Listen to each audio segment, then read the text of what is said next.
I just wanted to lead off today's video by asking for prayers for Hank Williams Jr. Last night, he lost his daughter, 27 years old, in a car accident. It was pretty bad. They were towing a boat. It was at night. Lost control, apparently, and she didn't make it. So um, I can't think of anything worse, being the father of two daughters, getting that phone call in the middle of the night. So if you could just maybe put aside some things and understand that we are all human beings, and sometimes things like this can change your perspective. Now, on that same note of understanding, there are places around the world that are fantastically beautiful, and some places you just wouldn't imagine. This image is from a place called Liberia. And when you look at their flag, it's incredibly familiar. The flag of Liberia, or the Liberian flag, bears a close resemblance to the flag of the United States, representing Liberia's founding by a group of free people of color and formerly enslaved black people, primarily from the United States. The Liberian flag has similar red and white stripes, as well as a blue square with a white star in the canton. It was adopted on August 24, 1847. The 11 stripes symbolize the signatories of the Liberian Declaration of Independence, and the red and white symbolize courage and moral excellence. The white star represents the first independent republic on the continent of Africa. Above the blue square, representing the African continent, the Liberian flag is modeled after and resembles the United States flag because Liberia was founded, colonized, and established and controlled by free people of color and formerly enslaved black people from the United States and the Caribbean, with the help and support of both the United States government and the American Colonization Society, a private organization dedicated to the removal of free people of color from across North America.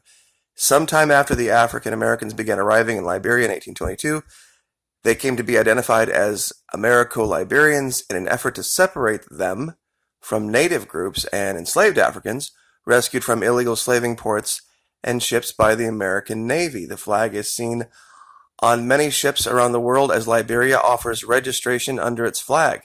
Shipping companies do this to avoid taxes and restrictions that other countries enforce.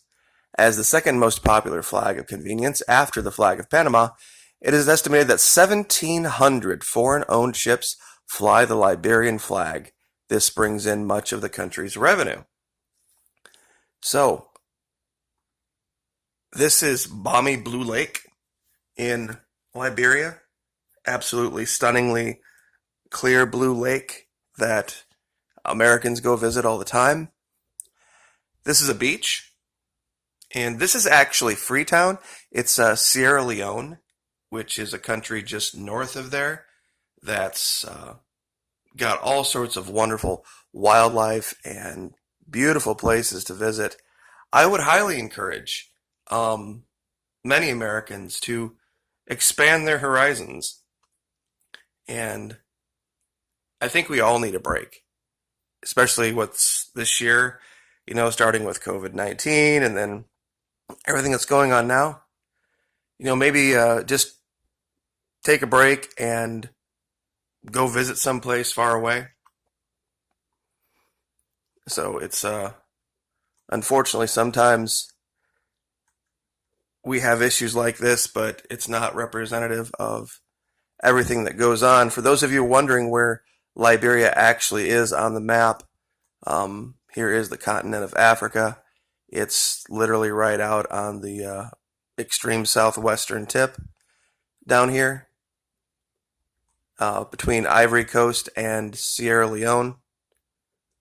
And like they said, the first free republic, the very first ever free republic on the entire continent ever, was Liberia, established in 1847. So anyway, I think we're just at this point now where so much is going on with, what we see in Atlanta, Minneapolis, and it's something where I think we just need a break.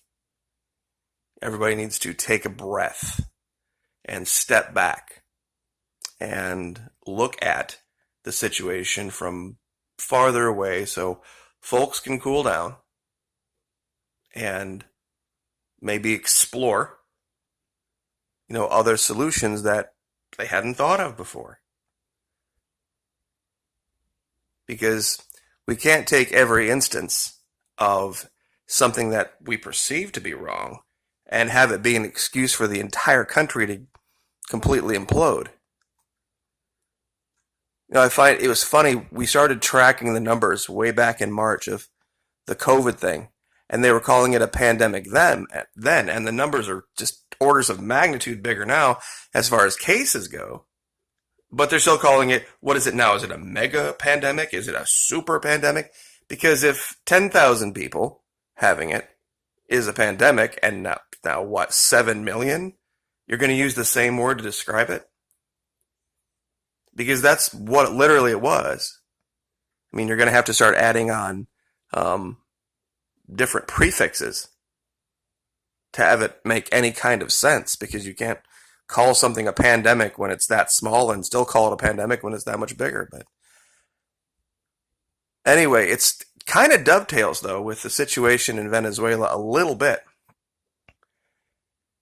Basically, because when people get to their end of their rope, so to speak, and they stop caring what everyone thinks, that's when you really become free. And this was one of those unforeseen consequences that came from Washington, D.C., and its little game that it tried to play about socialism. See, they failed.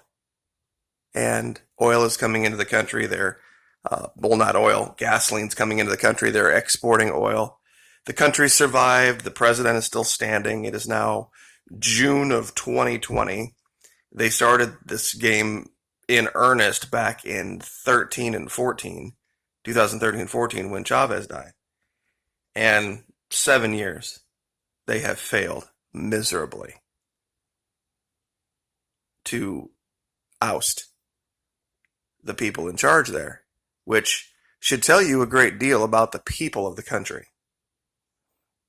That once, everything has been said about you that can be said, every negative light, every negative connotation every permutation of that is put out for the world to see, and you still stand and you still survive, people will have to scratch their head and wonder.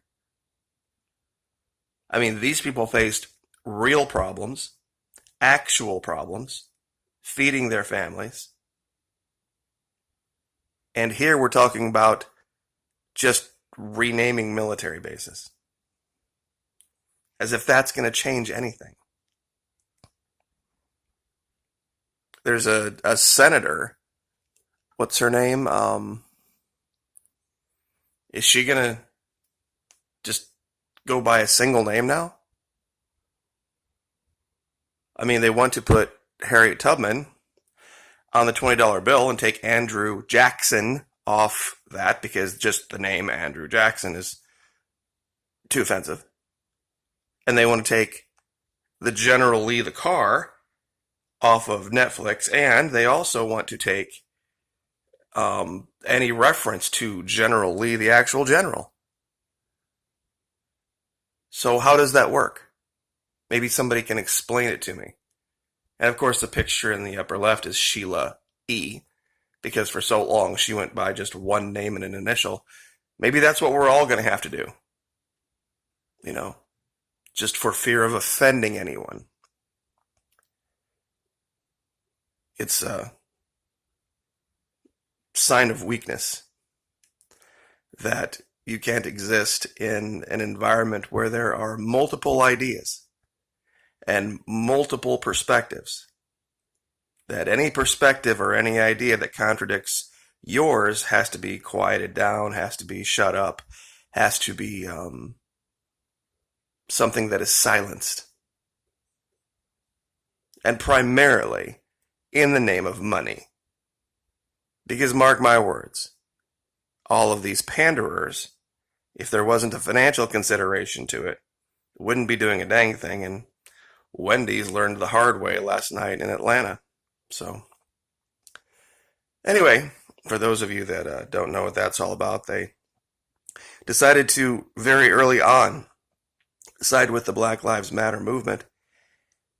And as a payment for their trouble, they got one of their restaurants burnt to the ground in a location that had nothing to do with what happened in Atlanta. So, but I'll just leave it there. So, anyway, Liberia, a wonderful place to visit. Like, share, subscribe.